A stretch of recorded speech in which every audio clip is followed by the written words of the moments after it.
mundo. Les pedimos disculpas por los inconvenientes que hemos tenido acá en la sala.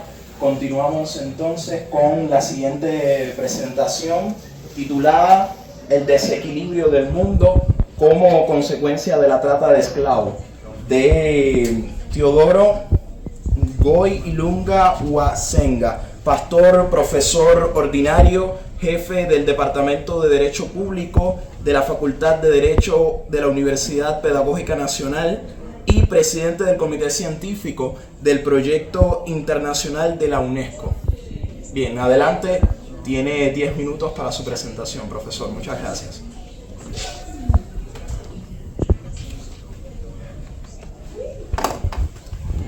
Je voudrais d'abord remercier mon frère d'avoir bien voulu accepter de revenir ici pour nous parler. Je vous remercie. Merci pour votre mot aimable.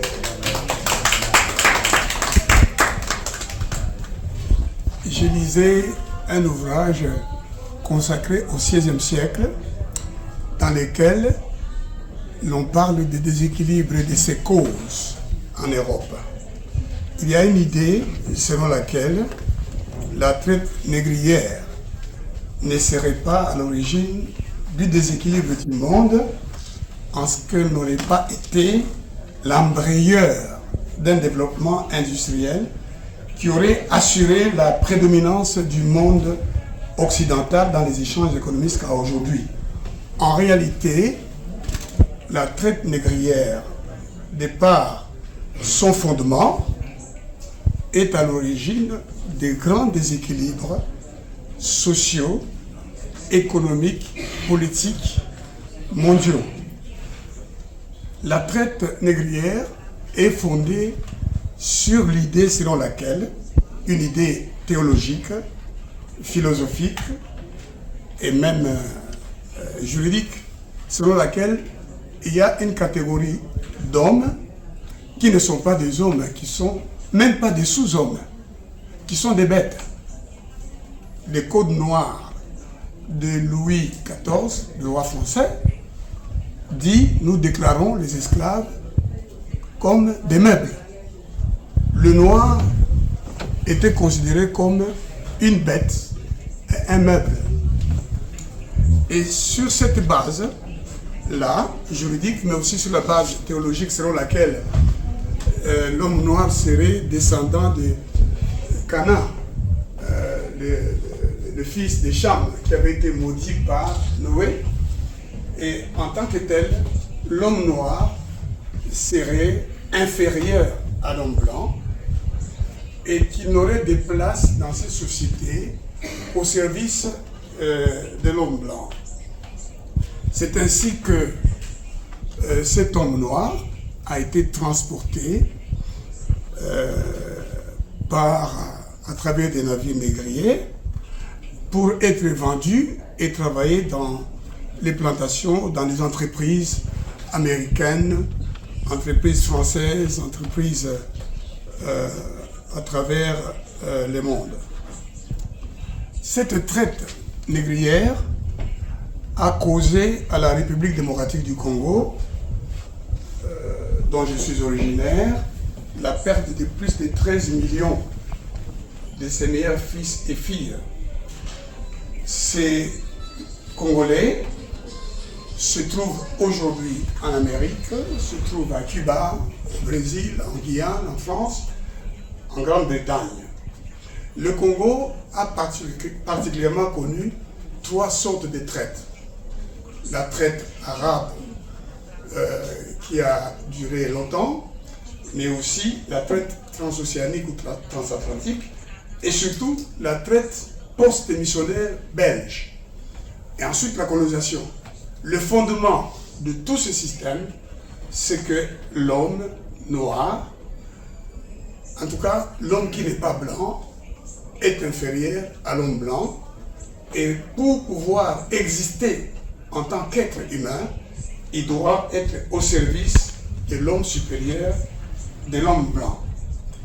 C'est ainsi que George Washington Williams, c'est un noir américain, lorsqu'il visite le Congo, il démontre que les agents de Léopold II achetaient, volaient, vendaient des esclaves noirs. Et les Congolais étaient employés à réunir la quantité d'ivoire et s'ils ne laissaient pas cette quantité d'ivoire, ils étaient tués. Ou bien on coupait leurs mains. Un rapport dit Roja Casement a établi que Léopold II a commis un génocide au Congo. Plus de 10 millions de Congolais ont été tués. C'est ainsi que Lumumba, dans son discours du 30 juin, a dit, en fait, il a expliqué que la traite négrière, c'est cette conception selon laquelle la loi n'est jamais la même, selon qu'il s'agit d'un blanc ou d'un noir. Elle est accommodante pour les uns, cruelle et inhumaine pour les autres. Sur cette base-là, 2 hommes ont été enlevés, portant des numéros matricules. Le père allait sur la Louisiane, la mère au Brésil ou à Cuba, l'enfant à Haïti ou à la Guyane. On leur donnait de noms différents. D'après un certain nombre d'auteurs, les plus importants, 100 millions et les chiffres évalués par Roger Grandy, dont 10 tués pour un captif, sur l'ensemble de ceux qui ont été déportés. La traite fut une servitude qui s'étala sur 2 siècles, au point que Aimé Césaire a considéré que, en se référant à ce qui a été fait aux Juifs, que l'univers entier était devenu un camp de concentration et l'océan Atlantique et l'océan Indien ont entendu des pleurs de gens qui étaient amenés loin de chez eux parce qu'on considérait qu'ils étaient maudits, qu'ils étaient inférieurs et qu'ils n'avaient d'autres issues pour eux en tant qu'êtres humains que d'être au service des autres. La couleur noire était considérée comme la couleur des ténèbres. Pour Johann Boenus, écrivain allemand, le noir est plus proche des animaux sauvages que des hommes. Voltaire affirmait sans hésiter qu'entre le singe et le nègre, l'intervalle était difficile à cerner. Pour Montesquieu, ceux dont il est question sont noirs de la tête aux pieds. Il est impossible que Dieu qui est si bon ait pu mettre une âme dans un corps tout noir, surtout une âme bonne. Et d'ailleurs, Jules Ferry a déclaré que les droits de l'homme ne concernaient pas les noirs. La liberté, la propriété, la sûreté, la résistance à l'oppression, les 4 droits naturels et imprescriptibles de l'homme affirmés solennellement par l'Assemblée nationale française le 26 août 1789 dans la Déclaration des droits de l'homme et du citoyen ne concernaient pas le noir et ne concernaient pas la partie du monde occupée par le noir, c'est-à-dire l'Afrique et tous les espaces du monde. Par conséquent, les Noirs ont été destinés à construire l'économie américaine, l'économie européenne, l'économie occidentale. Après avoir travaillé avec leurs mains, puisque maintenant on a découvert la machine à vapeur, on a ramené ou on a aboli, mais en fait ce n'était pas une abolition, on a changé de système. Les Noirs devaient rentrer dans leur pays et en ce qui concerne les Congolais, se sont retrouvés en train d'être déportés à l'intérieur de leur propre pays pour travailler à réunir le caoutchouc et l'ivoire qui étaient nécessaires, le caoutchouc qui était nécessaire pour fabriquer les pneus. Et la conséquence, l'une des conséquences de la traite négrière, c'est la guerre permanente. Pourquoi? Parce qu'il faut considérer que la partie du monde occupée par ceux qui sont considérés comme inférieurs, cette partie doit servir les intérêts des hommes dits libres. le monde occidental, l'Europe, l'Amérique. Et notre pays a été considéré comme un trading post, c'est-à-dire un poste de matières premières, le coffre-fort du monde occidental.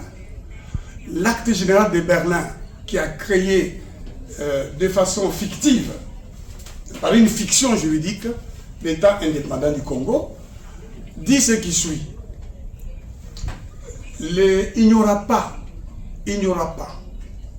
d'autorité qui exerce la souveraineté sur le Congo. No power shall exercise sovereignty over the Congo. Ils ont dit ça. Aucun pouvoir n'exercera la souveraineté au Congo. C'est l'acte général de Berlin. Les Congo, on l'appelait en anglais Free Congo, c'est-à-dire c'est un pays qui est considéré comme un trading post, comme je l'ai dit, un coffre-fort, accessible à toutes les nations qui s'étaient rencontrées à Berlin. Et on devait permettre à ces pays de prendre toutes les richesses du Congo. Et le pays, c'est le Congo, c'est le pays qui est riche en ressources minérales variées. Le téléphone que vous utilisez, les laptops, il est fabriqué grâce au columbium, tantalium, nickname, donc short coltan, qui est en grande quantité à l'état le plus pur au Congo. La bombe qui a été lancée sur Hiroshima et Nagasaki a été fabriquée avec l'uranium à 75% tiré du Congo, sans rien payer. Et jusqu'à aujourd'hui, lorsque le Congo devient indépendant en 1960 et que Lumumba tient ce discours sur lequel les Congolais libres vont montrer au monde comment les Noirs vont s'organiser pour développer le pays et même ouvrir le pays au monde entier. On a dit que c'est un chien enragé. Il a été tué, il a été assassiné. Et depuis 1960, on nous soumet à des guerres permanentes. En 1993, Bill Clinton a décidé que l'Amérique devait avoir accès aux ressources immenses du Congo. Souvenez-vous que l'on a considéré que le Congo était un scandale géologique. Scandale, pourquoi? Parce que pourquoi un tel pays peut avoir toutes ses ressources à lui seul? Donc il faut l'affaiblir. Certains ont appelé cela statocide. C'est toujours sur base de la même idée qu'il y a des gens qui doivent être inférieurs aux autres et des gens qui doivent servir au développement des autres. Si on voit que vous voulez vous développer, vous voulez vous organiser en tant qu'État, vous voulez vous défendre, on va vous qualifier de terroristes, on va vous qualifier de dangereux, on va vous assassiner, on va envoyer la guerre. Et au Congo, en 1994, après les génocides rwandais, à travers l'opération turquoise, on a amené ceux qui étaient soupçonnés collectivement d'avoir commis les génocides au Rwanda, on les a amenés au Congo. Et on a permis au Rwanda de venir les attaquer au Congo. Et on a obligé le président de l'époque à signer l'accord de Lusaka, donc une loi qui formalise le déséquilibre dans la conception des situations qui se passent dans le monde. Ici, on appelle génocide le fait de tuer, d'affamer des gens. Là-bas, on appelle le droit à se défendre, le droit à la sécurité. Et c'est ce qu'on a dit, que le Rwanda avait le droit d'être sécurisé. En fait, la guerre qui se passe au Congo, elle est menée par le Rwanda par proxy, par procuration. Ceux qui mènent la guerre, ce sont les sociétés multinationales qui appartiennent à toutes les grandes nations du monde. Et il faut affaiblir le Congo, surtout les couloirs où se trouvent les richesses importantes, et permettre au Rwanda d'utiliser des groupes comme les M23 pour que le Congo soit de façon permanente en guerre, peu importe les morts. Je crois que vous le savez, que beaucoup de spécialistes disent qu'il y a déjà plus de 10 millions de morts au Congo, plus que les morts de la Deuxième Guerre mondiale. Et donc, vous avez appris que une partie du Congo est occupée aujourd'hui par le Rwanda avec un groupe que le Rwanda utilise, les M23. c'est toujours sur cette base. Le but, c'est que le pays soit en guerre permanente pour que l'entreprise de l'insécurité continue à exploiter les ressources.